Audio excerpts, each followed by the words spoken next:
Hey everyone, welcome to my channel, Leo the Lefty.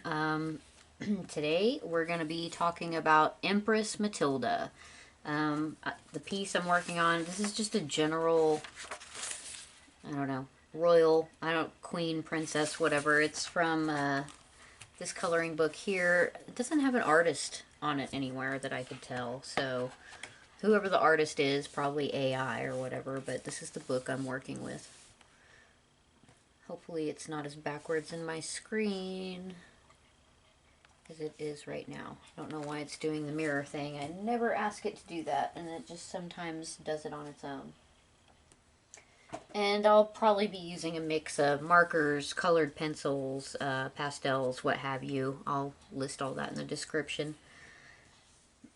So before we get into it, let me just say that I have always loved, medieval history, further back than that, into ancient history and all that. I'm covering Empress Matilda today because I love her. I'll eventually cover the conquest in 1066 with William the Conqueror. That's Matilda's grandfather. We're going to pretend like this is Matilda. So when I point at her, we don't actually know what she really looked like, but I'm just going to go with standards of the time. And according to the standards of the time, she was very beautiful, but they didn't bother writing down hair color, eye color, or anything like that. So we're just going to guess. But I'll talk about the conquest. I'll talk about William the Conqueror's sons and all of that, and Henry the First, who is Matilda's father. And he's going to play into this story quite a bit.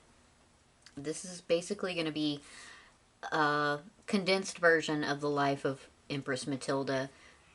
I mean, you could do an entire series on this. I'm going to try to condense it down to about an hour and a half, 2 hours. We'll see. I've got quite a bit of notes here. A lot of it is going to be in just a timeline format for you guys, but we'll go through and we'll talk about some other things that happened and all of that. So I think for now I'm going to try to find, we'll work on Matilda herself. I at least want to finish that much of the piece. Yeah, we're going to go with, yeah, that's the fleshiest colors I've got right there. And then we'll give her, so for now, to start on her face, I'm going to do colored pencils, but I'll use markers and pastels throughout the rest of the piece as well, just because. So we'll start at what you could consider the beginning of Matilda's house. In 1066, her grandfather, William the Conqueror, does his things, which we will discuss when I discuss him, and becomes King of England. And then, when he dies, not Henry the First is King of England. Again, I don't want to give too much of this away because I am going to go back and do all of that. So we'll get into, all that because it really is interesting and it really is all of its own story. But I really wanted to center this around Matilda. But to know Matilda is to know her family and where she comes from and her status in life and things like that. So, just know that at some point her father, Henry, becomes the King of England and he is Henry the First. The first Henry they've had. They've had a ton of Edwards and Williams and things like that, but this is going to be the first Henry with many, many more to follow. So Matilda was born in early February of 1102. Now, I've seen everything from the 2nd of February to the 5th of February to the 6th and 7th of February, so I don't exactly know what exact date, but early February of 1102. You see, girls just weren't that important back then, and so sometimes even their dates of birth weren't recorded very well. And you really, a lot of times, we don't know their date of birth. We just know maybe about the year and maybe, if we're lucky, the month. Um, if there's been adequate financial records kept to show that there was purchases being made for the new royal baby. If it was a son, you'd most certainly know, but also like the exact day. Um, for them back then, that just really wasn't important to, keep track of. So when you get that far back, it can be hard to know. And a lot of the things we know about Matilda and where she was and what she was doing are because of, you know, um, royal correspondence or ledgers showing where she was and what she was purchasing, what she was paying for at the time.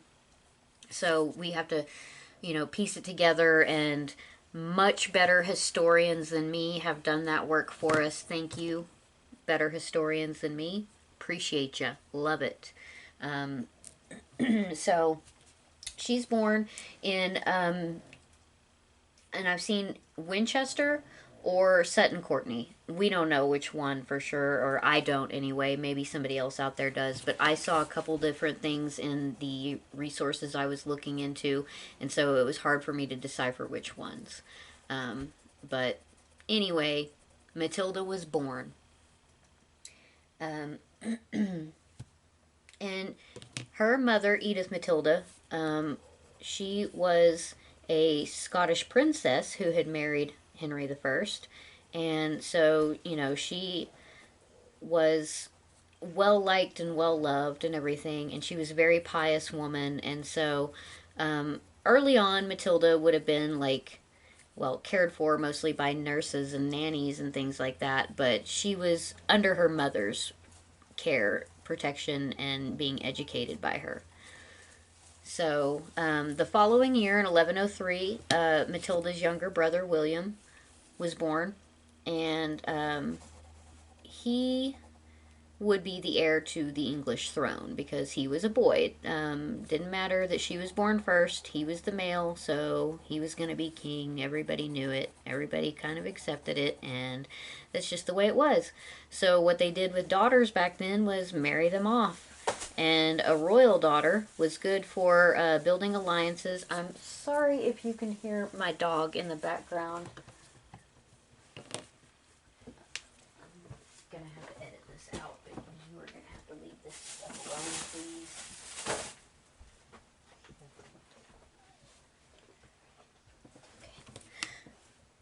So royal daughters back then would have been, married off for marriage alliances, for lands or peace agreements or agreements to, fight wars alongside, whatever. They were pawns. It was just, everybody knows that's the way it was. Doesn't make it right. That's just how it went. So Matilda was no different, and she would be betrothed to the Holy Roman Emperor, and his name was Henry V. And Holy Roman Empire was like Germany, the northern part of Italy, Belgium. It was a pretty big, territory. So she was going to be the wife of the Holy Roman Emperor. She was 8 years old, and he was 16 years older than her. So he would have been about 24 whenever she was betrothed. Now, betrothed is not married. It's a promise to marry. And the following year, in 1110, so she's betrothed to Henry in 1109, late 1108, early 1109, somewhere along there. And then she is actually sent to him in 1110 at the age of 8 years old. Yes, it is horrifying that she was a child bride, but it was very common back then, and she would basically stay betrothed to Henry for the next few years, and she would be educated, taught German. That's the language they spoke there. So she would be educated in their culture, in their language, how they did things politically, diplomatically, culturally, things like that. And she would not actually marry him until she was 12. So the canonical age for girls to marry back then was 12, and for boys it was 14. So she actually would not marry him until she was 12, but she would not have to have marital relations with him until after she started her monthly courses, her period, if you don't know what that is. So that was Maud's life, and she was put on a ship and shipped off to the Holy Roman Empire. And at the time, these royal and noble girls, when they were shipped off to be married, it was sort of with the expectation that they very well may never see their family again. Of course, they would write and send messages to and from, and, you know, kind of keep up with everyone's lives, but it was very, very possible that they may never see their family again. So that had to be very daunting and scary for an 8-year-old Matilda.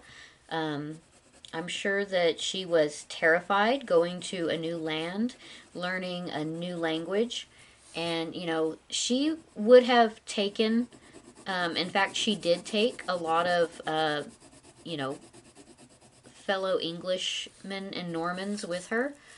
But as soon as she got there, Henry had them all sent home, and he wanted her to fully immerse herself in the culture and language and all that. But also, I mean, it's a control thing, obviously. And I'm sure he just didn't want English and Normans in his court, possibly spying and things like that. So, anyway, so she was sent, but she actually was treated very well. She was loved and respected as their little queen, their little empress, and she was said to be very well liked, and, you know, educated. Henry did not just want someone to have his babies. I mean, he did want that, but he very much wanted a wife that was capable of standing in for him, making political decisions, being involved in the world and what was going on, and aware of, you know, strategies and friends and foes and intrigues and all of that. So Matilda was very much a part of his political strategies from an early age. She was taught German, and she was taught Latin. She was taught some Italian, and she certainly spoke French. Most of the English royalty and nobility spoke French at the time. And, you know, possibly she spoke some old English that would be completely unrecognizable to us today as English, but their version, she definitely would have spoken some of that as well. So she was very intelligent. She had a mind for politics and strategy, which would come in handy for her. Of course, she wasn't perfect or flawless, but she was very, very intelligent. And her husband loved the fact that, you know, she was able to carry such a command about her and respect, and, you know, people really did respect her. I'm sorry if you can hear my dog. She is snoring really hard right now. But that's, as if you've been here long enough, you know that's literally just part of my episodes, is the pug snoring in the background. So, you know, Matilda would have been educated and grown up in the court, which is exactly what Henry wanted. He wanted somebody who could, you know, make him proud and impress people and everything. And also, you know, she came with a very large dowry. Henry the First was very good at acquiring money, and Henry the Fifth, the Holy Roman Emperor, was not. So he really, you know, he married Maud for the money, which is not to say that everybody else wasn't marrying for the same reasons back then, but you know, she came with a very large dowry, and so of course, if marriages fall through or something like that, usually, sometimes the dowry can be expected to be paid back. But that was never going to happen in this case.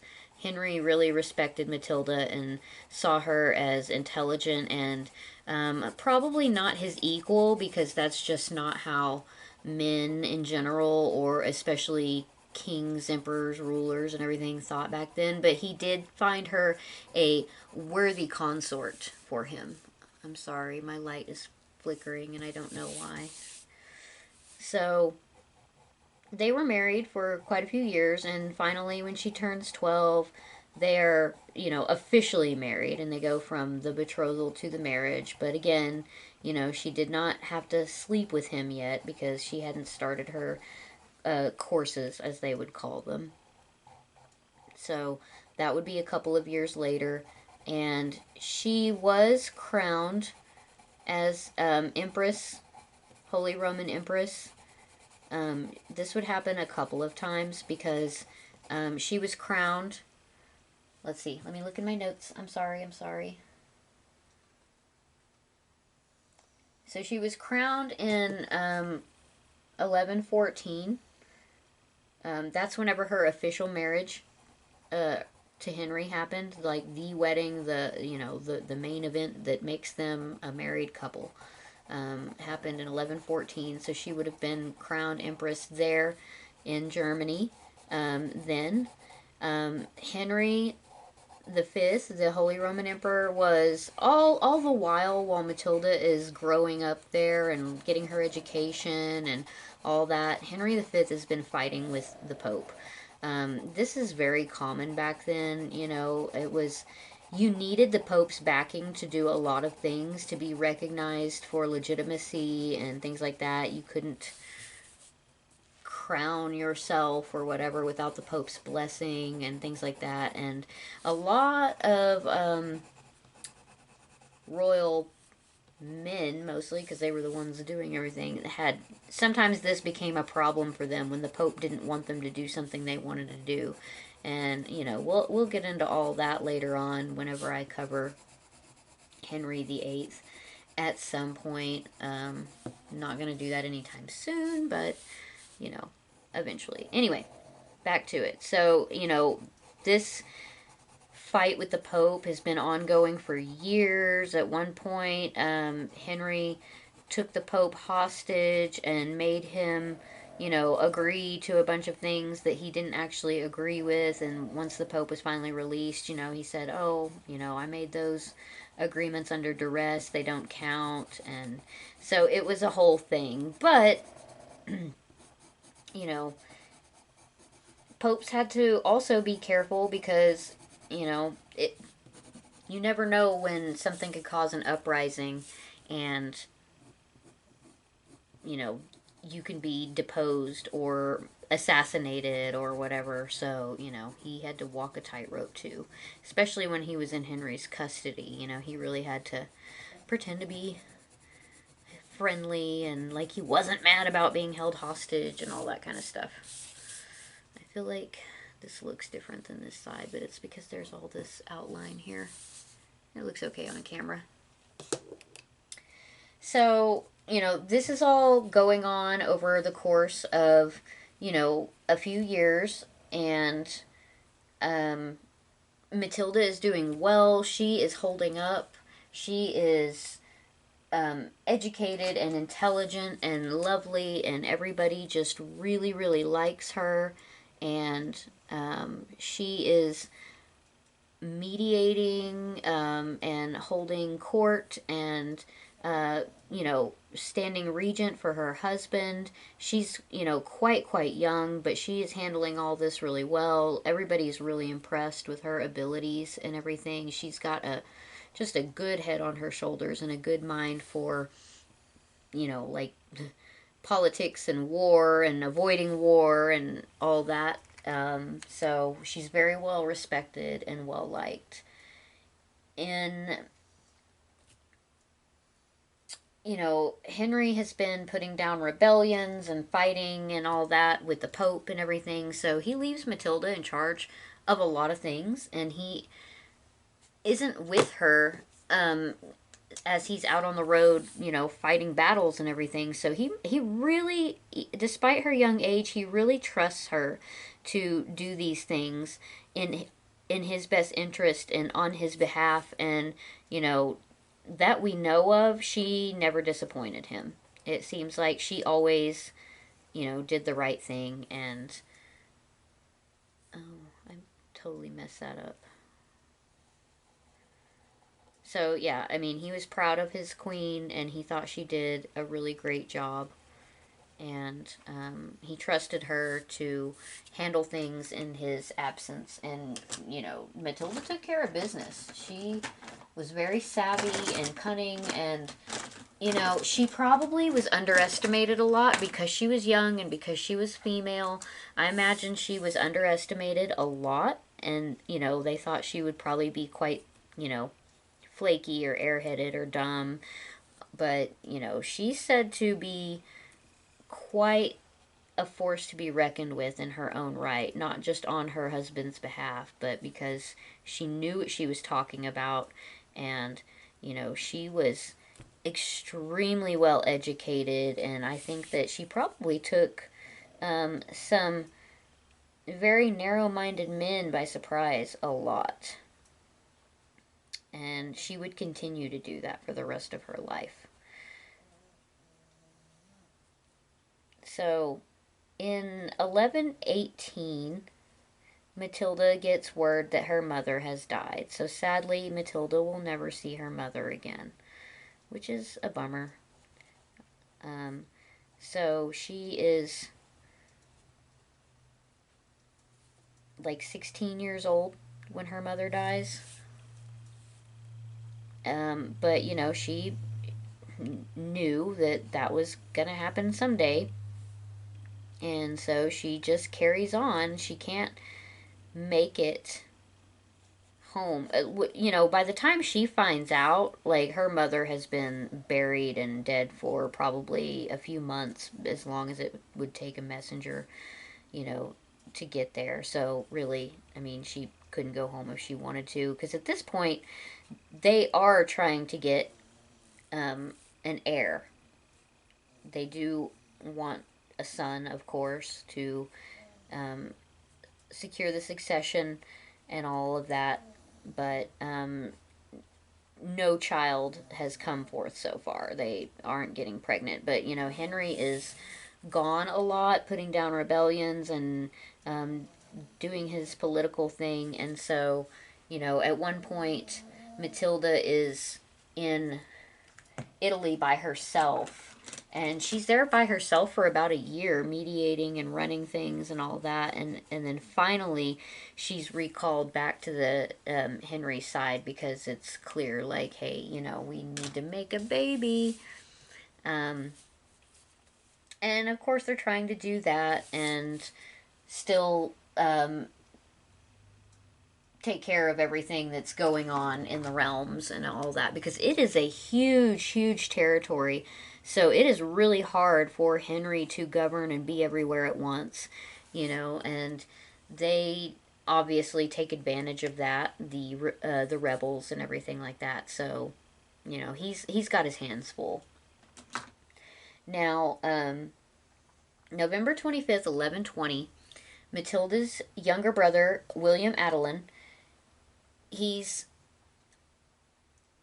involved in what's called today as the White Ship disaster.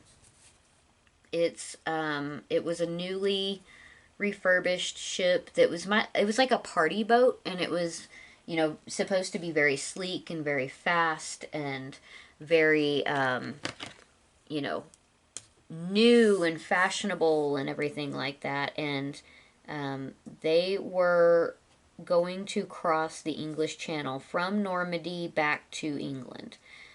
King Henry had been there with his court, and he was offered to ride on the boat, but he declined and said that no, let the young people. It's a new boat. It's for luxury and party and everything, and I just want to get back. Y'all go ahead. Y'all ride. And so his son William, Matilda's younger brother, just by like a year, was on the ship with his. So if 11, 28. So Matilda's about 18 at this point. William is about 16 or 17. And he has his betrothed, Matilda of Anjou. There are so many Matildas. Matilda's mother is named Edith Matilda. William, her brother, is betrothed to a Matilda who's about 8 years old. So honestly, like a smaller version of herself, because his young bride-to-be is about 8 years old and he's 17. So he's, just kind of, it's almost like he's just kind of dragging her along, because at this point there's so much age difference between them. Like, he's not really interested in her, she's not interested in him. I mean, of course, she knows that that's going to be her husband, and he knows that's going to be his wife, so they're treating each other with the respect that is required of their rank. But I still don't think that William was, head over heels for her or anything like that, and I don't think she was for him either. I'm going to pull out the pastels to do the stained glass. I feel like that's something that would look cool. Okay. So anyway, they're on the white ship, and they are, everybody is getting drunk. Another person on the white ship, but who got off before they took off, is Stephen of Blois. Now, Stephen of Blois is Henry I's nephew, directly related by his younger sister Adela. And Henry I adores his sister and therefore adores his nephew, Stephen. Stephen was well liked and everything, but he was feeling a little bit sick that night, and so he got off the ship right before it left, because he was feeling sick already and didn't want to ride across the sea. Henry I had already left in his boat like 2 hours earlier, but it was much older and much more weighted down and slower, so the party crowd decided that they should try to catch up to them and then beat them to England, because their boat was much sleeker, much faster, and they thought that they could overtake them and beat them to England, and it would be this grand time and everything. But William was a bit of a partier, and he was insisting that all of his guests and the crew of the boat drink. And so everybody was drinking and having a high time, and the white ship crashed into a rock, and over 300 souls were lost that night, including William Adelin, the heir to the English throne. The only known survivor was a butcher, and he just said that everybody was completely wasted drunk, and that it was a horrific nightmare, and he could hear people screaming in the water until they stopped screaming because they drowned. And he was pretty messed up about it. But it would take about a day for Henry to learn that his only legitimate male heir had been killed, and he did not have a son to take his throne anymore. Henry had a lot of bastard children. And yes, I'm going to call them bastards. And you know what? I'm a bastard, so I'm just owning it, from one bastard to another. So if that offends you, sorry, but also not sorry. I can call us, those of us born out of wedlock, bastards, and it's fine. Like, I actually, one of my pen names that I write and do art under is the Bastard Sinner. So, I just decided to own it years ago. Anyway, so he doesn't have any more legitimate sons. Matilda and William are it. And this will create a big problem for him. So, you know, and poor Matilda, you know, she finds out sometime later that her only brother, legitimate brother, I should say, is dead. And yes, her father no longer has an heir to the throne anymore.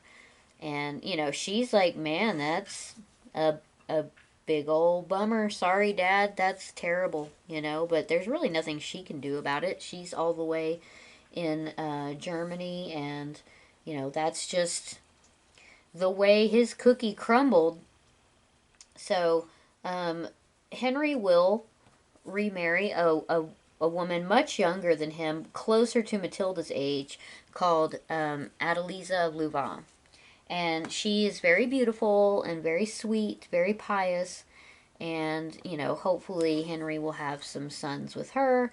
And, you know, he's getting on up there. He's getting, you know, he's around 50 or so. And so, you know, back then, you could just die of being 50 in the Middle Ages. And that was just, you know, okay, well, he had a long life.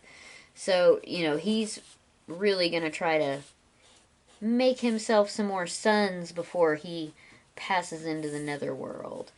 And, you know, Matilda just has to carry on. She's trying to have sons as well, you know. She's kind of having the same issue her father is. Like, she isn't getting pregnant. And, you know, in that time, it was just always assumed it was the woman's fault, no matter whose fault it actually was. And it's not a fault. Like, but that's how they saw it, you know. But infertility is just, it's not a fault. It just is something that happens and it sucks, but it's not, nobody's to blame, you know. But back then, I mean, women were to blame for everything. If the crops failed, it was a woman's fault. If, you know, a man cheated, it was a woman's fault. I mean, that's just how it was. So, because she was so liked, I don't think she was given as much crap about it as other royal women who had trouble conceiving were given. But, you know, she still probably worried about it, and probably did all the things that medieval women at the time did, you know, went to pray at shrines and gave money to religious organizations and hoping that God would smile on her and give her a son. But it didn't happen, and Henry V, he was starting to get ill. He was becoming sick, and, you know, she's trying to run the realm, trying to conceive a son, all of that, and her husband starts, his health starts to take a decline, and so now she's got that to worry about as well. And no doubt it was pretty scary for her, I'm sure. I feel like that's too much red, maybe, I don't know. See, we're going to do pink right here and see how that goes. I feel like, just felt like the pastels, since we can kind of blend them, would look better as the stained glass. What do y'all think? I don't know if that's part of it. That's the problem with these coloring books. And I just wanted to use a coloring book picture this time because I haven't used one yet, so I thought I would. So anyway, in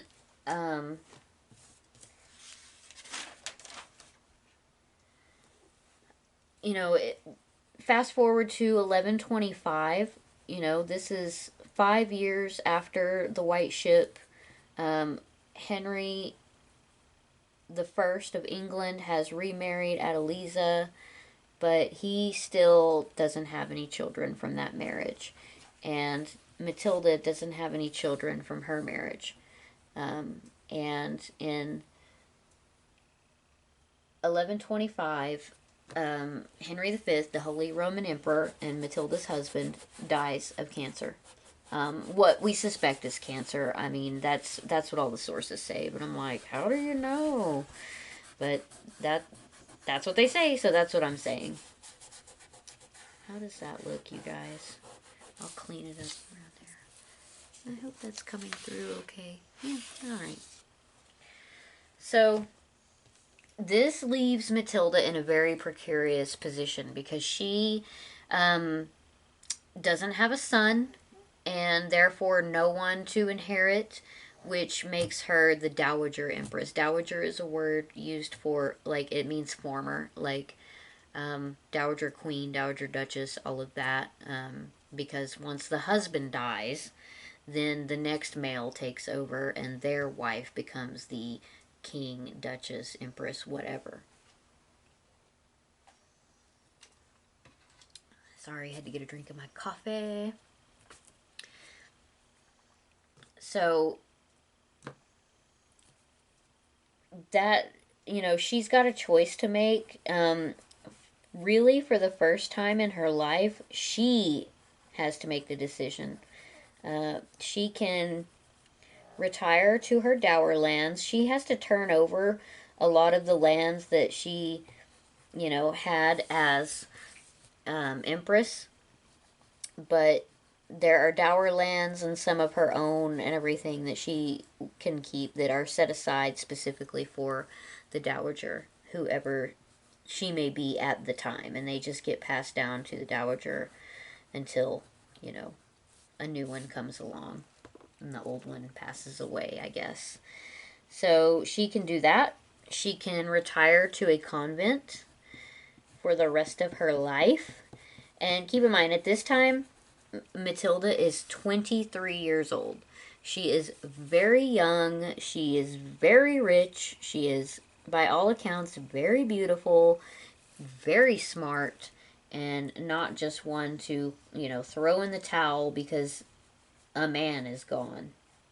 So she is contemplating what to do, and that's when her father recalls her back to England. He wants her to come home. I think, you know, she's probably annoyed by this because she's like, you know, I'm a grown ass woman and you can't just tell me I have to come home. Like, what are you going to do? Send somebody to Germany to come make me?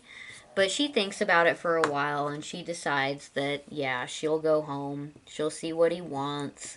She'll head there. And, you know, this isn't like, okay, Dad, I'll be there in 2 days. You know, just give me my plane ticket or whatever. No, this is like going to take her, God, I don't know. The depending on the weather and any other circumstances along the way, that journey could have taken her 6 months or more, you know. It doesn't really say, but she does eventually return back to Henry, her father.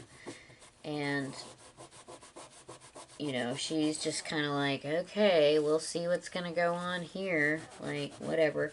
And, you know, I think she knows at this point, like, she's wealthy enough and has her own money that she can kind of, like, pop in, see what her dad wants, and then if she's not down with it, she'll just leave. It would have been harder for her to do because, you know, a man had a right to hold a woman captive, especially a daughter or a wife, and especially a queen or a king back then because, you know, she was Empress, Holy Roman Empress, but she's not anymore, and that title essentially doesn't mean anything as far as her authority goes, especially in England. Like, in England, she has no authority whatsoever, other than being the king's daughter and a princess. But, you know, she's used to being an empress, which an empress, that's a higher title than queen. So she will never stop using the title empress. She will forever, for the rest of her life, sign every letter and refer to herself as an empress. And I say good for you because, I mean, yeah, you got shipped off at 8 years old to a strange land and a strange man. You earned that title, honey. You keep it. Oh, that's actually coming out quite pretty. I like that. I don't know if it's showing up okay on camera, but yeah, I'm glad I used the pastels for the stained glass. It's working out quite well. Good Lord, y'all hear my dog? She's so fat and gross. I love her so much. Okay. So, so she's widowed. She's going back to her father at 23 years old with no children. She's, you know, kind of like, well, shit. You know, I'm sure she was much more ladylike about it, but I am not ladylike at all. We're going to do a gold frame in here. I love the gold sets in stained glass.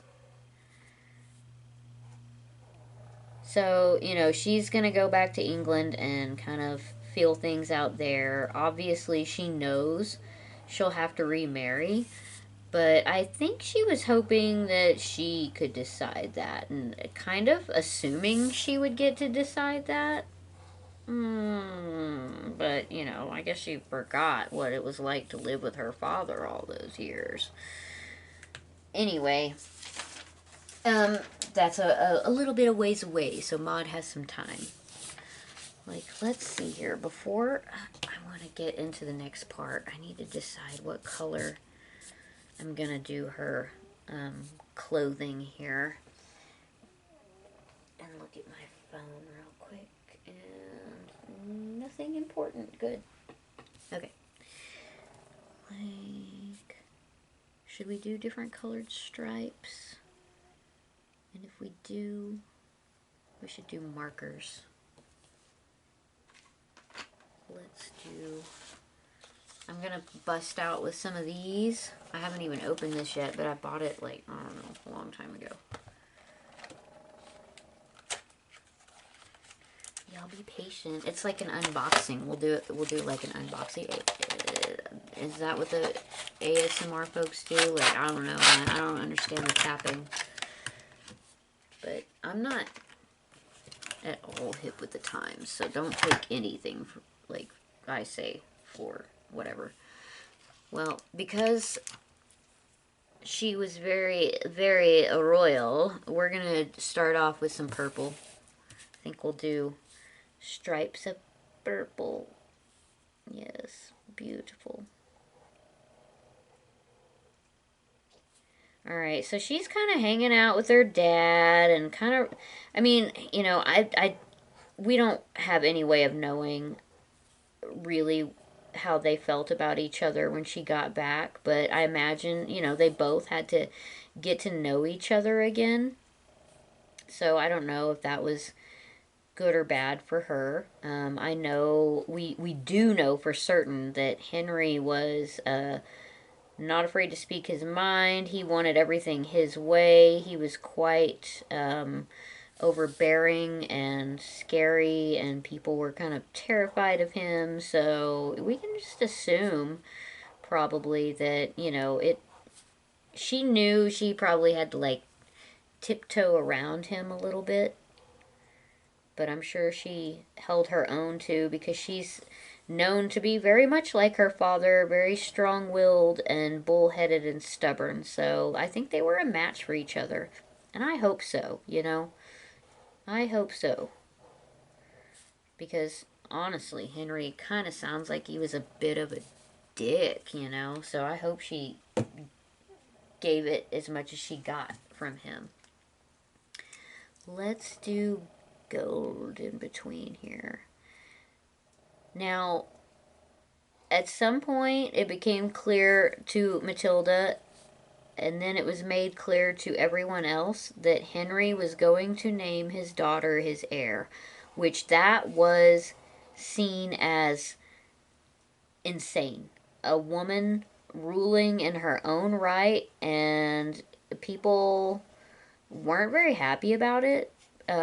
Despite how kind of perfect for the job she was. She was still a she. She was a woman. Oh my good God, a woman. What if she gets her period and she cries? You know, I'm sure that's what they were all thinking. Like she would be some hysterical, crying, emotional mess or something, even though she had proven to be a very capable and intelligent strategist and politician. You know, she was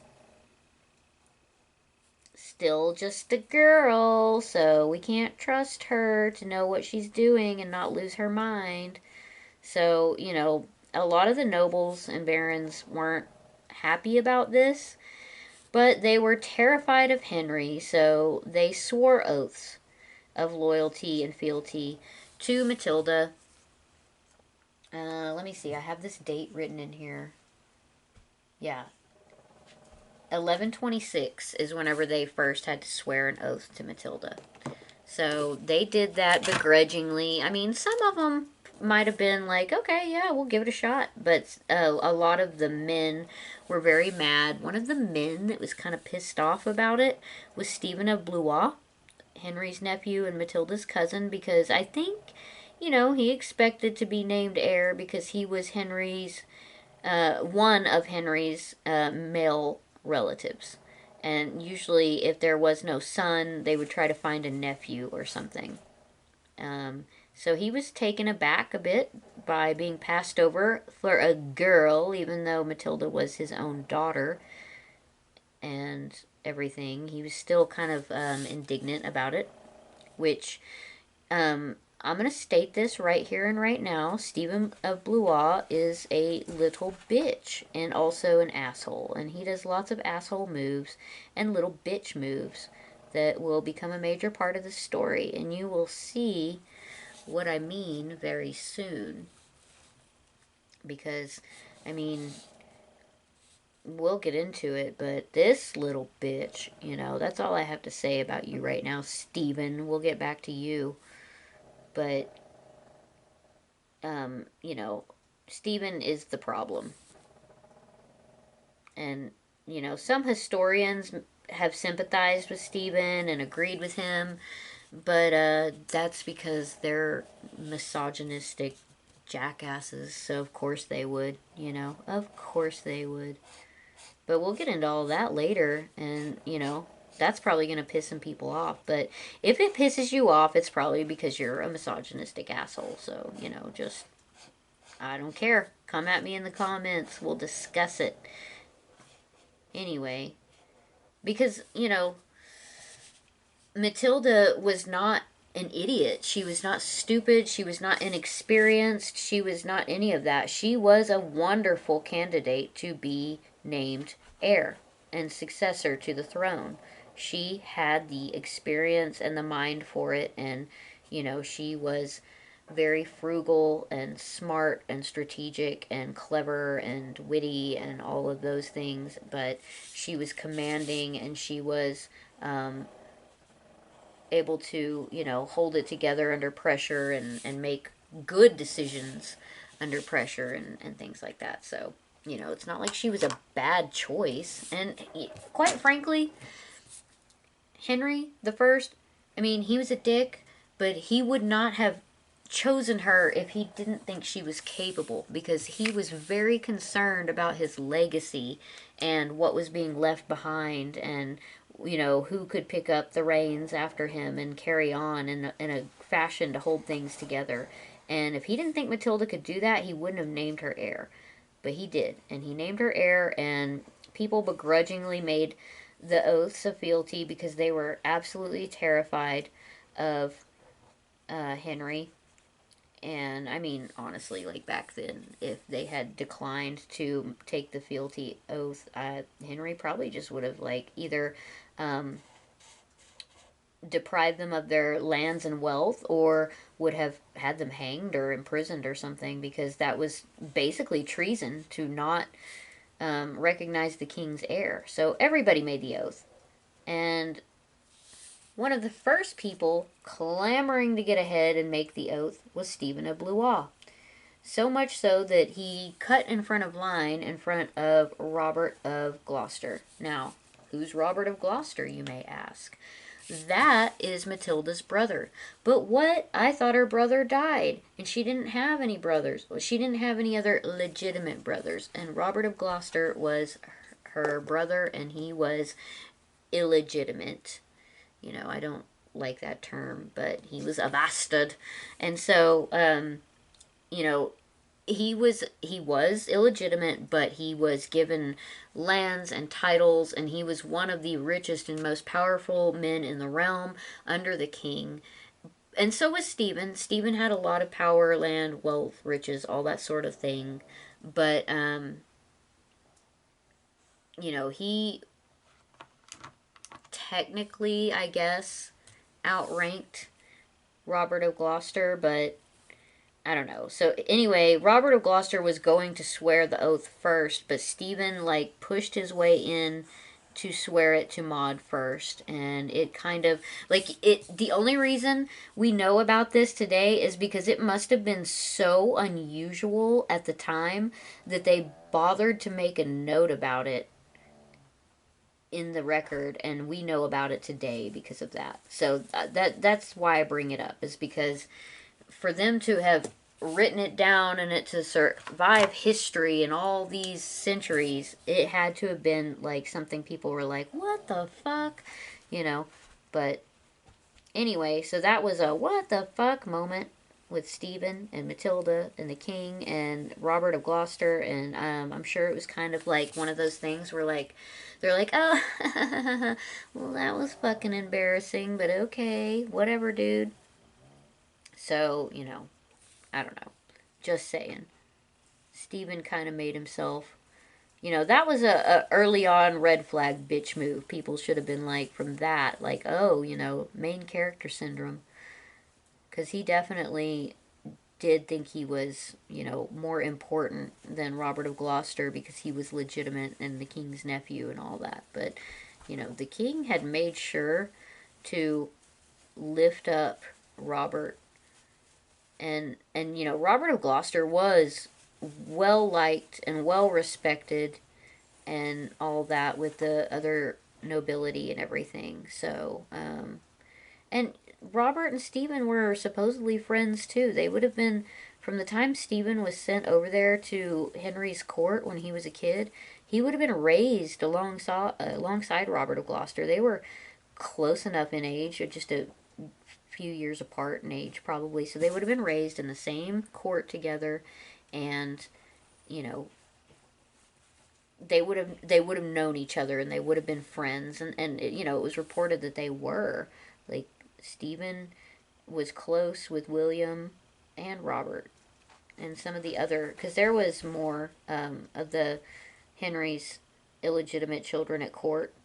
He recognized them all, and he took care of them all, and he gave them places in court and good marriages and money and lands and titles and all that. So it wasn't half bad being the king's bastard, let me tell you. You weren't ever going to inherit the throne, but you were taken care of. Let's see here. Some of these patterns are so weird, I don't really know what's what, so I'm just kind of coloring stuff in down here.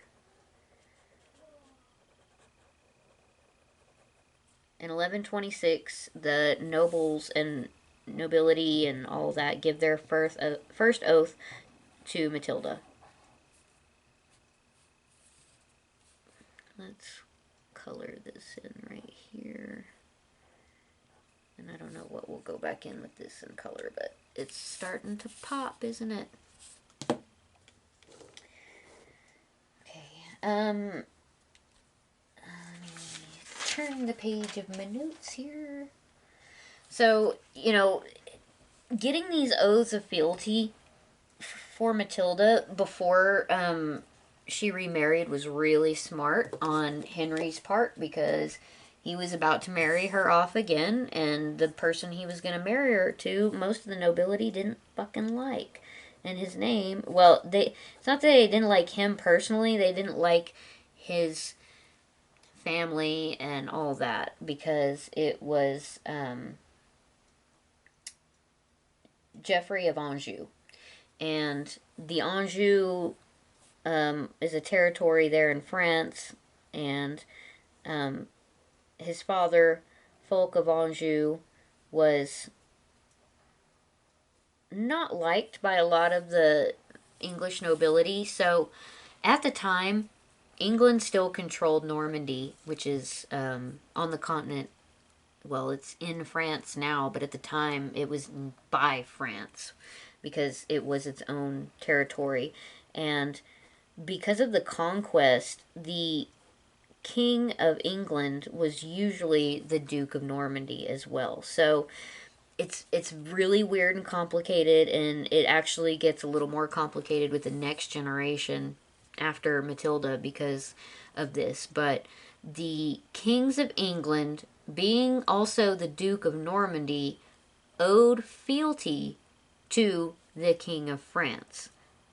But that was always a weird and precarious position because they might begrudgingly give fealty in representation of Normandy to the King of France, but in no way was England having to give fealty to France. So it's a very weird and precarious position back then, and it comes into play a lot in English history during this time. And I mean, we'll get into those as I talk about those later on, especially in like the early to like mid like 1320s and stuff. It gets real complicated. But anyway, for right now, just know that Duke of Normandy owes fealty to the King of France because Normandy was like a territory in France that was overruled by the King of France. And it, like I said, it is kind of weird, kind of all over the place. But those are the things, okay? So, and a lot of the English nobles owned land in Normandy, and Anjou was next to Normandy. And when you have territories next to each other, people are just gonna fight. They're gonna fight. It's kind of like the equivalent today when neighbors fight over property lines. You put your fence on my side. No, that's my side. That kind of thing. But these are like entire counties that they're fighting over. Usually, it's not a couple of feet. It's like whole villages and things like that they're fighting over. So it can get crazy and bloody and cause wars and all that. And Anjou and Normandy were usually squabbling with each other, and since the nobles of Normandy were also the nobles of England, they did not like the Anjou nobility, but Henry wanted an alliance there because of the lands being so close to each other. He wanted to ensure that his lands wouldn't keep getting attacked and everything. And the best way to do that was with a marriage alliance. And he had tried to do that once. He had tried to marry Matilda of Anjou to his son William. And then William had died, and Matilda of Anjou had been sent back a year later to her family in Anjou. So, his next plan was to marry his Matilda to Geoffrey of Anjou, Fulk's son. Because he was going... This is, again, all of this is so interesting, and all of it could be its very own episode. But Fulk is going east. He's going to marry, and he's going to rule over there, and he wants his son Geoffrey to take over and be Duke of Anjou and all that. And so he wants to make an alliance too, so that he can make sure his lands and holdings are secure, so he can go off and live his new life. And so he agrees to marry his son Geoffrey of Anjou to Matilda. Great, right? Except for the English nobility hates the Anjous, and Matilda does not want to be... I said Duke earlier. I should have said Count. Count Geoffrey. because he is a count. So that would make Matilda a countess, which is a lot of step down in rank from Empress. And she is not happy about it for that reason, but also because Jeffrey is like 11 years younger than her.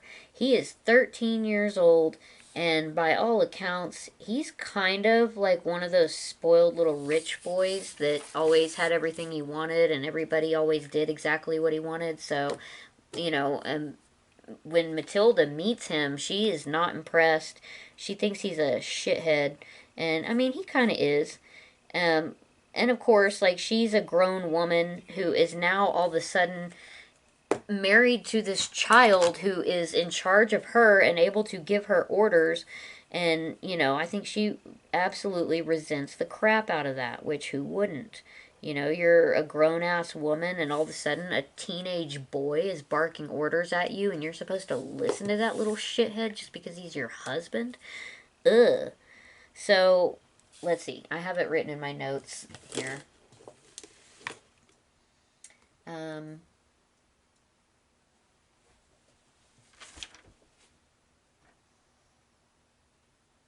I want to say they were married. Oh, gosh, man, I'm sorry, you guys. I lost track of what I was talking about. And I didn't have it in my notes. I want to say they were married in 1129. 1128 or 1129. 1128, there it is. Okay. They're married in 1128. And so, you know, at first Matilda goes back to Anjou with Geoffrey and everything like that. And she absolutely hates his guts, and he kind of hates hers too.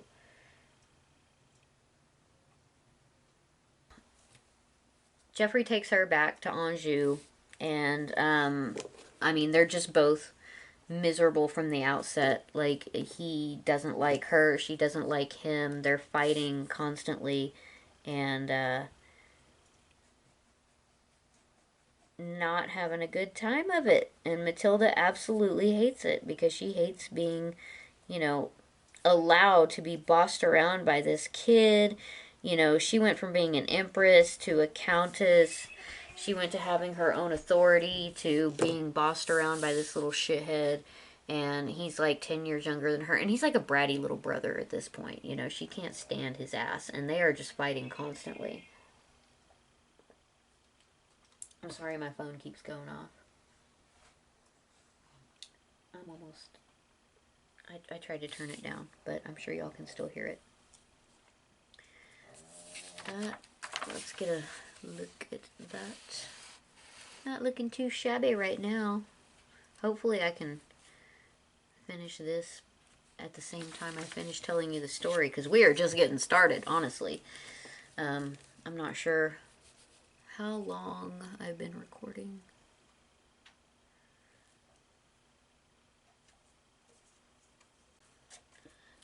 So after about a year,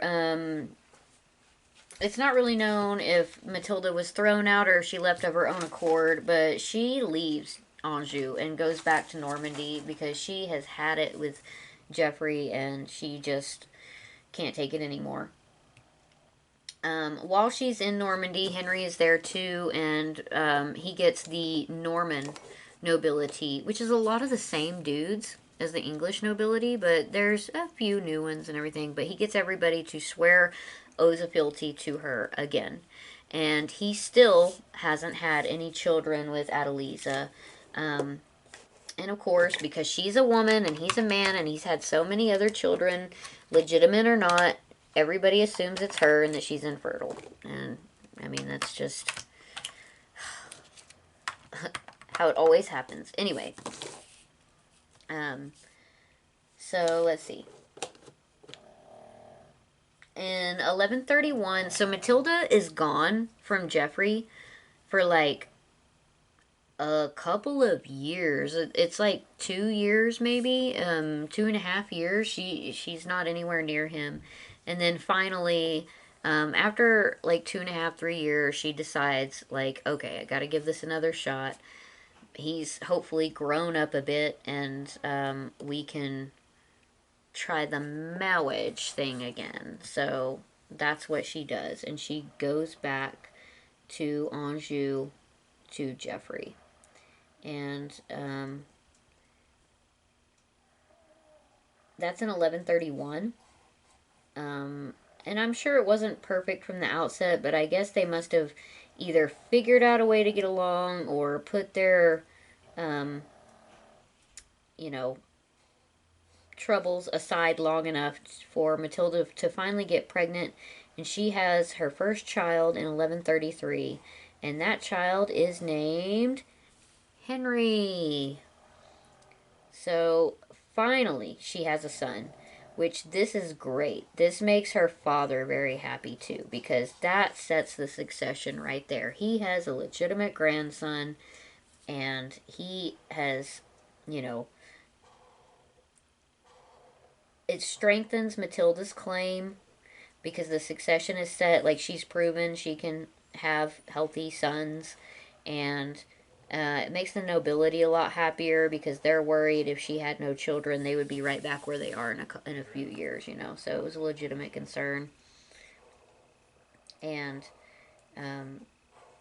there's, you know, in the background of all of this with Matilda and everything is her cousin, William Clito, who is the son of Henry's older brother, William. And like I said, when I talk about that whole thing, I'll get into what's going on there.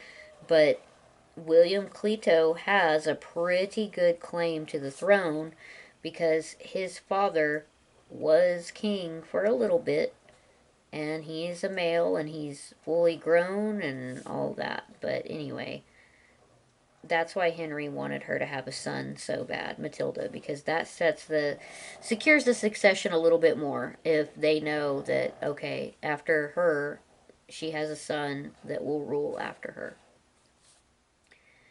But, you know, it still doesn't set right with everybody. Most of the nobles still don't want a woman ruling over them. They think that she'll be incapable and everything, despite the fucking fact that she has shown how capable she is. She's honestly more capable than her own father at a lot of these things. She doesn't handle things as horribly and brutally as he does, but she handles them, you know. Anyway, this bodes pretty well for her, and so he makes them give oaths of fealty again. Like, he's obsessed with making sure that he's pounded it into them that they are going to, you know, let his daughter inherit the throne when he is dead. He doesn't want a nephew or anything. He wants a direct line of his direct bloodline to inherit the throne after him. And so he is gung-ho about having Matilda inherit the throne. Because it's become clear at this point that he's not going to have any more children with Adeliza. And I don't think I think he's definitely having mistresses at this point still, because he was a horn dog, but he doesn't seem to be having any more illegitimate children either. So maybe people were like, okay, maybe he's infertile and not her, you know, because he's like 1,000 years old compared to her. Anyway, he's old enough to be her father. Oh, it's coming together. So pretty. So, I don't think I said it before, but Henry, her son, is born on March 5th in 1133. And after this, Henry the First, on June 1st, 1134, back up. Action.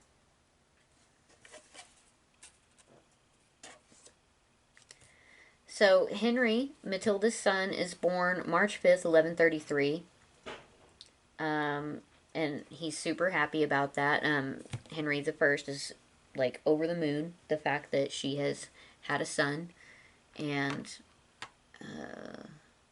sorry, I'm trying to figure out what colors we want to do on the outside. So soon after Henry is born, she must have gotten pregnant with her second son, Geoffrey, because she has him in 1134, And then on June 1st, 1134, after her second son is born, once again, Henry makes everybody take another oath. And, you know, this is a second son. She is, okay, we've got an heir and a spare. That's the way they said it back then. And, you know, he wants to make sure that everybody knows damn sure the succession is set. She has two sons. She is inheriting the throne. You know, I think he just really, really wants to make sure that his wishes are respected and that people know what they're supposed to do when he's gone and all of that. And, you know, they take the oath. I think by now they're used to it, and so maybe they're doing it a little less begrudgingly. And you know, it's definitely one of those just smile and nod type situations, but they're used to it by now. So they're taking the oath. And, you know, they're not so upset about the fact that she's had two sons. Like, that's great. We'll only have to be ruled by a woman for a little while before a man takes over. And I'm sure a lot of them were thinking, like, oh, as soon as he turns 18 or 21, you know, she can go into retirement and, you know, her son can take over, even if she's not dead, because that's what they would have preferred. And that it never would have happened that way. They're idiots for thinking it, but it just, other things transpire that we'll talk about shortly, but that's not how it would have went down. Look at you. It's turning out pretty cool. I'm actually really liking this. Alright, so on December 1st, 1135, in Normandy, Henry I dies. He kicks the bucket. He croaks. He's pushing up daisies. He's dead. Just super, super dead. And it's said that he ate a bowl of stewed lampreys. Lampreys are eels. And he had been told by his physicians to not eat the lampreys because they would kill him. And, you know, all that. But he just couldn't resist and he ate them anyway and then died. But I don't know if that's what actually happened. Other people say he had been sick for a while, battling an illness that he eventually just succumbed to. So we'll never really know. I think the lampreys thing is probably one of those things that started after his death. 50, 60 years, a century later, and people just ran with it. Because, you know, he was people thought of him as a tyrant and a glutton and things like that. And so, and you have to beware on a lot of those stories because sometimes they're just propaganda. So you have to be really careful with those. But anyway, however it happened, ding dong, Henry's dead. And so Matilda will be queen, right? Right? Matilda's gonna be queen, right? Right? No. So when Henry dies, Matilda is pregnant with her third child. So she can't get across the channel right now because this third pregnancy, her second and third pregnancy, seemed to have been very, very difficult for her. And I think it was with her second pregnancy, she almost died. Like, they were, like, giving her her last rites and things like that. It was very touch and go. So this third pregnancy, she was definitely having to, you know, take it easy and things like that. So there was no way she could get across the channel. But even if she could have, like, if she had just been like, okay, I'll start making arrangements, it wouldn't have mattered. Because Stephen, little bitch Blois, raced his ass from Normandy over to England so that he could usurp her throne. That's right. And from here on out, I'll go between calling him Stephen and the usurper, because he was definitely a usurper and he was a little bitch about it. And he was about to kick off some shit that's going to go down for like 2 decades nearly. And there are people out there that want to blame Matilda for what happens, but I'm not going down that road. I'm blaming little bitch Blois, because had he stayed in his lane, none of this shit would have happened. And the only reason they blamed her is simply because she's a woman. No other reason. Had she been a man, people would have been indignant on her behalf. But because she was a woman, people were like, oh, can't you just let him be king? Can't you just let him have the throne? Why are you being such a bitch? You know, like, she should give up everything, her birthright and all that, so that Stephen's poor little ego didn't have to be bruised and hurt. But we'll get into it. So when I say little bitch Blois, I'm talking about Stephen. And I'm not going to be nice to him because I don't think I should. And I'm definitely Team Matilda, just so you know. And if you couldn't tell, but I'm sure you could. So, let's see here. Henry dies, and Matilda is preggers, and Stephen is like, oh, I'm just going to go over there and take it. And he has help. Stephen's little brother, another Henry, is Bishop of Winchester, which was a pretty high rank in the church in England. The Archbishop of Canterbury is the highest ranking, but Bishop of anything is pretty good. But Bishop of Winchester was, pretty badass too. I'm getting my notes here. So he crosses over the channel, and with some help from his brother, the Bishop of Winchester and Abbot of Glastonbury, he usurps Matilda's throne. And I'm sure that he expected Matilda to just be like, well, okay, I guess I'll let him have it because he's a guy and I'm a girl, and, nobody wants me to have it, so I'll just sit here and let him take my fucking throne from me. But he couldn't have been more wrong. Matilda was not about that. And she was not about to let this greedy little bitch take her birthright and all of that. But she had to wait until she had her baby. She couldn't travel. And, back then everything just happened a lot slower. Communications and all that. And she had to, grow her support. Like, a lot of the nobles sided with Stephen and turned on her the second her father died, which I think she kind of expected. She was smart. She knew that was going to happen. And they didn't like her husband, so that made it harder because nobody liked the Anjou. So, that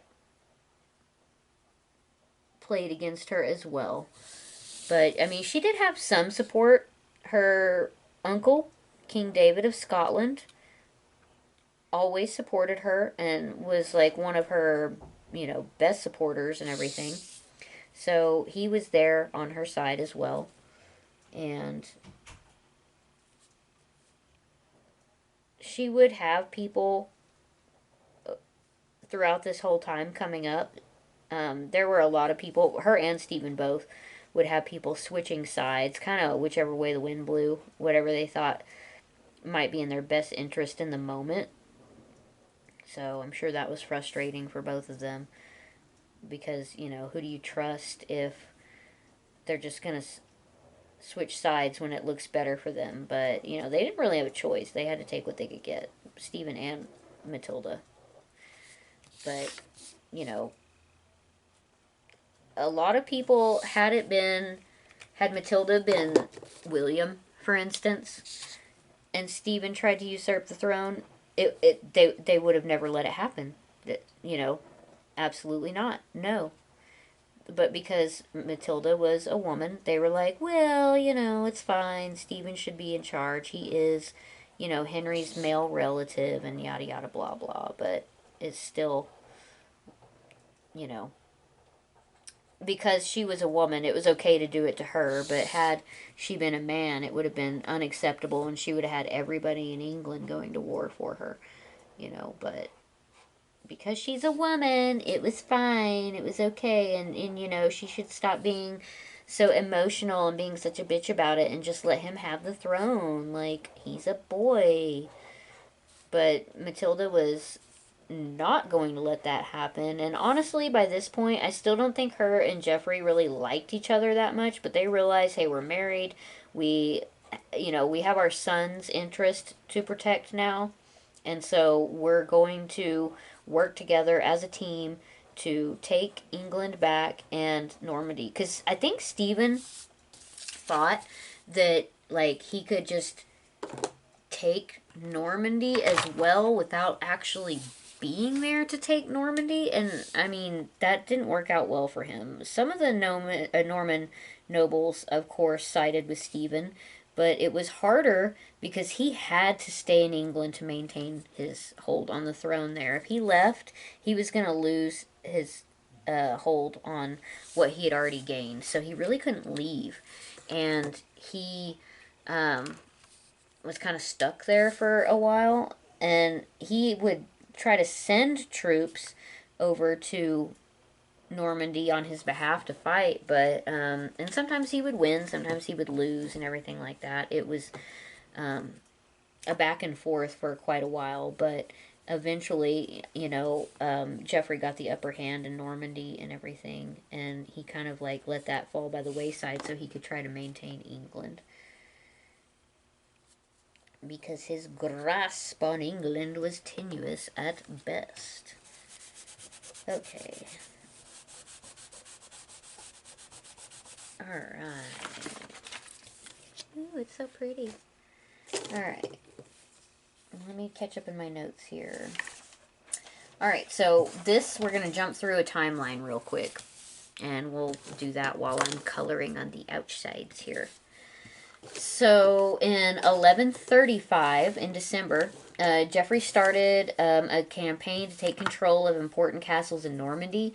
The Norman nobility put up a resistance at first, and, Matilda was still pregnant with her third pregnancy at this time, so this is, like, right after Henry dies, and before, anything can happen to fight back for England. So they're Matilda and Geoffrey decide to, do what they can in Normandy first, because that's where they're closest and everything. And Anjou's right there, and they can do more in Normandy at the moment because they want to keep all of this land in their family. Because King of England, Duke of Normandy, same person. They do not want that divided up. And they wanted to secure Normandy, I think, for its resources and its troops and things like that before they invade England. So on December 22nd is whenever Stephen tries to go and get the crown for himself. And on the 26th of December, he's officially crowned King of England. So in 1136, David I of Scotland, Matilda's uncle, invades northern England on Matilda's behalf. Stephen marches to the north and subdues that uprising, and they kind of make a truce for the time being. David and Stephen do. Because that's just what they did back then. They would fight a little bit, make a truce, come back, fight about it a little bit more, come back, all that sort of shit. Back and forth, back and forth, back and forth. Later on in 1136, Matilda gives birth to her third son, William. I'm sorry, earlier in 1135, I said her third son. So she's pregnant late into 1135, has William early in 1136, gives birth to him. And it was a tough pregnancy, and it took a long time for her to recover from. So in 1137, Joffrey's shenanigans in Normandy forced Stephen into a truce and an annual payment, which that's important because now he's going to be leaving Normandy alone, which means Matilda can reap the benefits from taxes and rents and things like that without interference from Stephen. She's also going to be getting money from Stephen to maintain Normandy, but it's really probably more likely going to fund an army against him because Stephen is a freaking idiot and he's terrible at negotiating. So in 1138, Robert of Gloucester, Matilda's half brother, declares for Matilda, and that's kind of what kicks off the official Civil War at that point. I think Stephen, and I think Robert of Gloucester was kind of like, most of my lands are in England. I don't want to lose my lands. If I declare for my sister, Stephen's going to take my lands, but, and I think really there wasn't a question about whether he was trying to decide who to side for. I think he just put off answering until he was able to build up his funds and resources to have the backing to officially declare for Matilda. Because if he had declared before he had the armies he needed and things like that, Stephen could have come in and, turned his world upside down. But he kind of held off for a little bit. And I think made Stephen think that he was going to be on his side just so he could keep him quelled for a while to build up his army and get a plan together. Because no doubt he was corresponding with Matilda in the meantime and they were planning things together. So there's a point, because there's still parts of Normandy that Stephen is controlling and everything like that. And Joffrey in 1138 invades Normandy and, kind of takes over them. And again in 1138, on August 22nd, King David invades England again. But unfortunately, he's defeated, and this would be known as the Battle of the Standard. And I don't know. I think it was more just to draw Stephen out to force him into negotiating and everything. And then on April 9th, in 1139, King David and Stephen come to a peace agreement, and David was getting old. He couldn't go to war anymore, and he also couldn't risk everything in his lands just for Matilda. He supported her, but he had to take care of his own too, And him being right there in Scotland, he was in far more danger of being invaded by Stephen than Matilda was being in Normandy. And I'm sure she understood. In September of 1139, Normandy is secure, and Matilda's lands, Matilda lands at Arundel Castle in Sussex. This is Robert of Gloucester's castle, one of his castles. Later in 1139, Robert of Gloucester marched and he gained control of some of the territories in southwest England.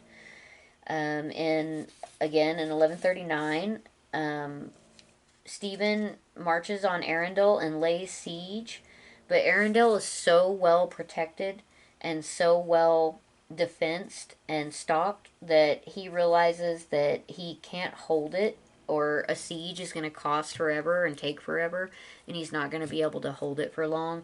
And so he makes a truce, and he allows Matilda and Robert to leave the castle, which people think it was a huge blunder on his part, and maybe it was, but I'm glad he did it, because, I don't like him, and so every time he messes up, I'm like, good. Haha, that's funny. Good.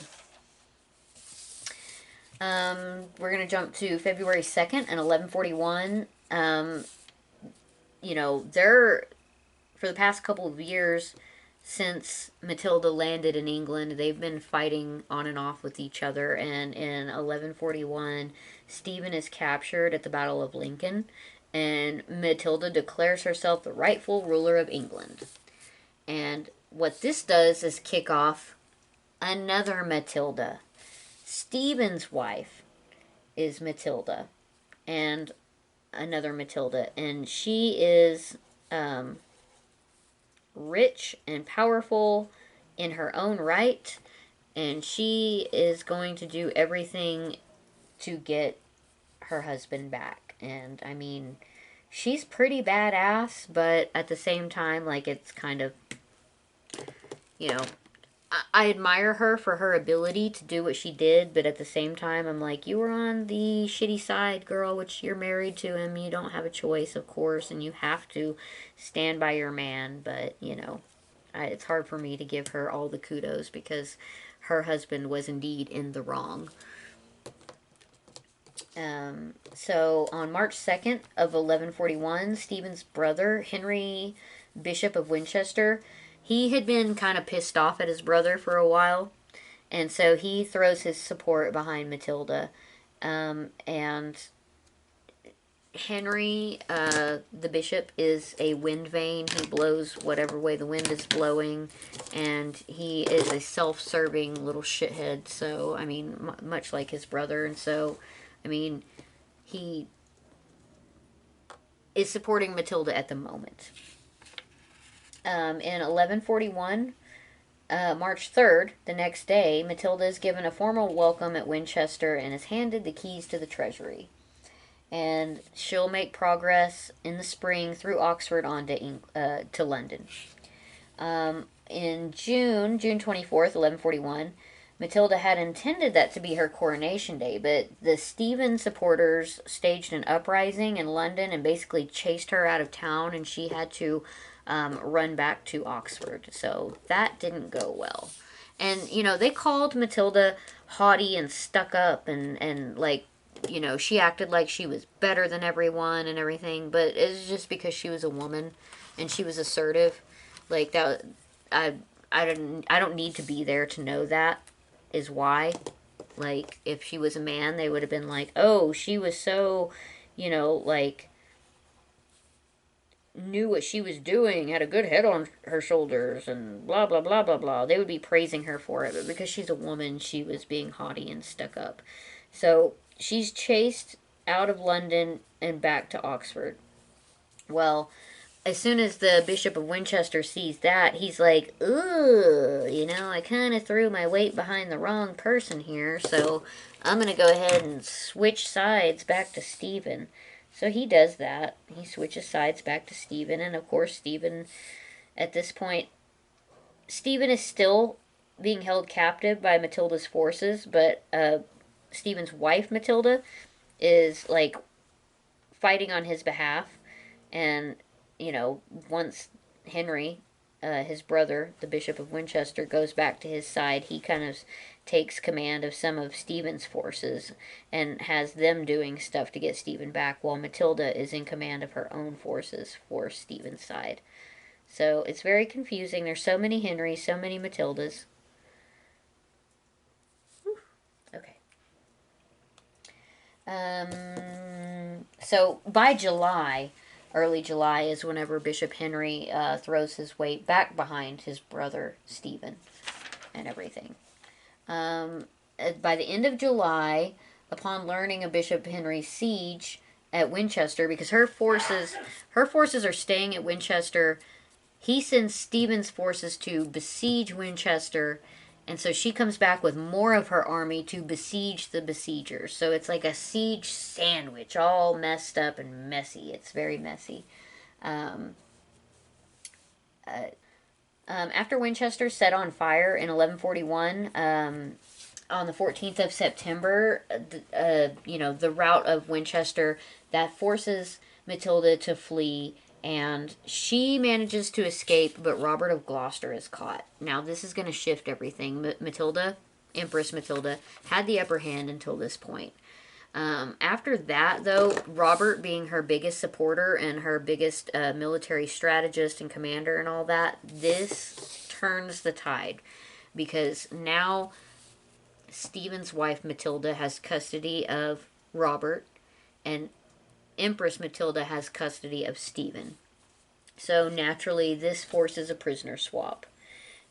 Without having Stephen in her custody anymore, it kind of diminishes the power she had to negotiate. And, you know, Stephen's supporters were kind of forced into recognizing her while she had him in her custody, but after he's released, they no longer support her anymore, and of course they go back to Stephen's side.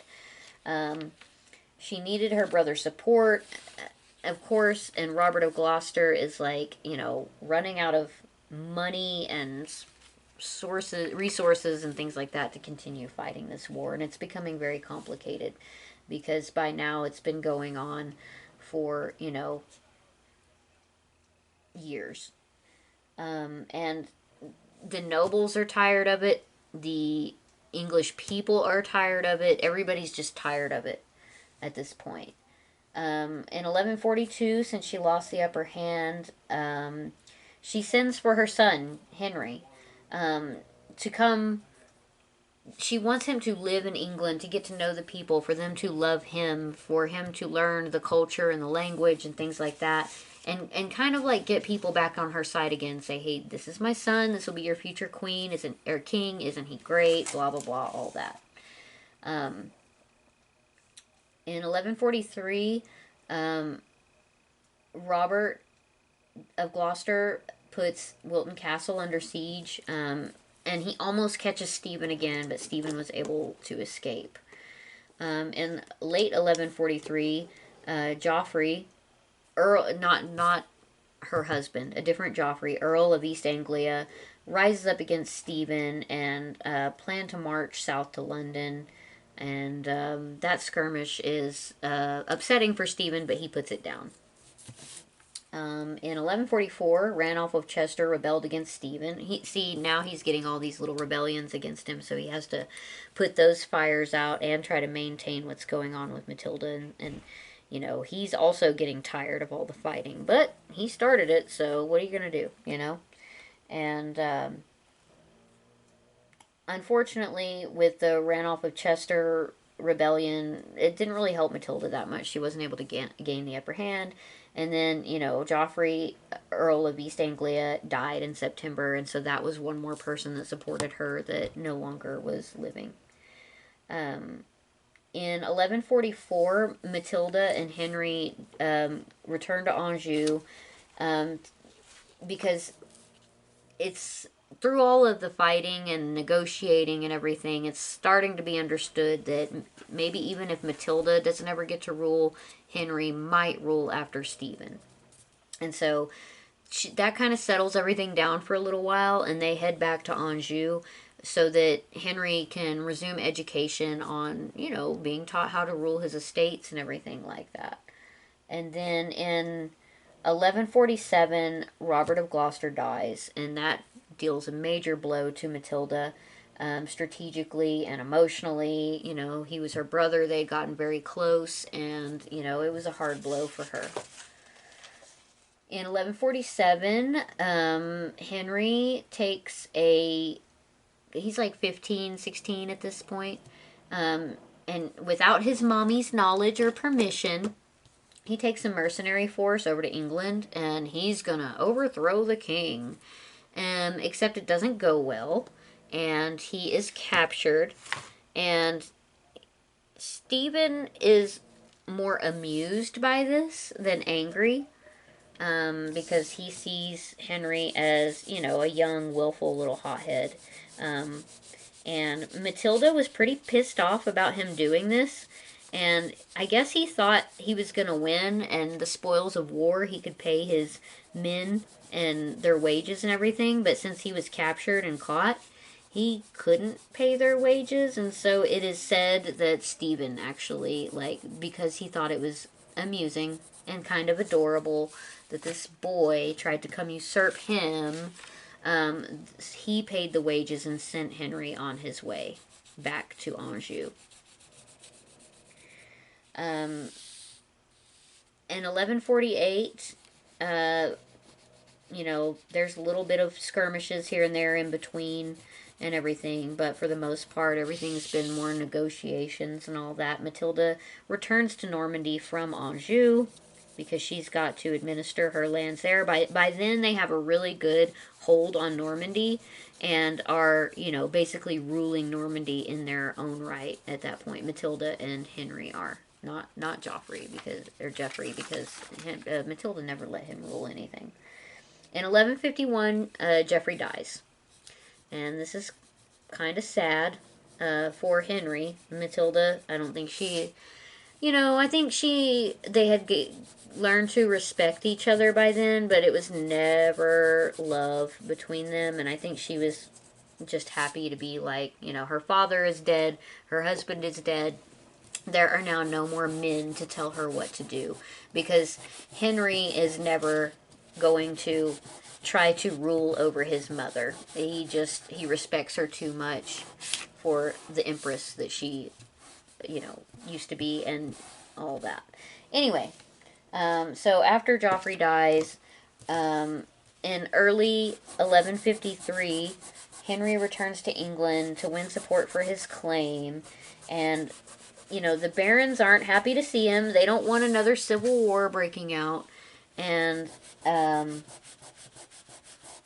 they urge Stephen to negotiate with Henry because Stephen's son Eustace had died by this point, and so he did have other sons. I couldn't find in the records if were they all dead or was he just tired of fighting or what, but he agrees in these negotiations to make Henry his heir.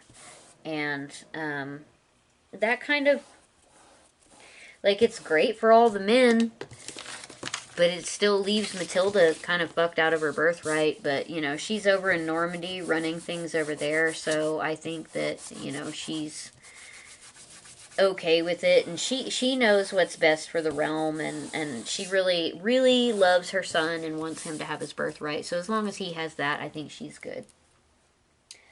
So in 1154, on October 25th, the usurper, Stephen, dies, and Henry becomes king. He is, finally able to claim his birthright.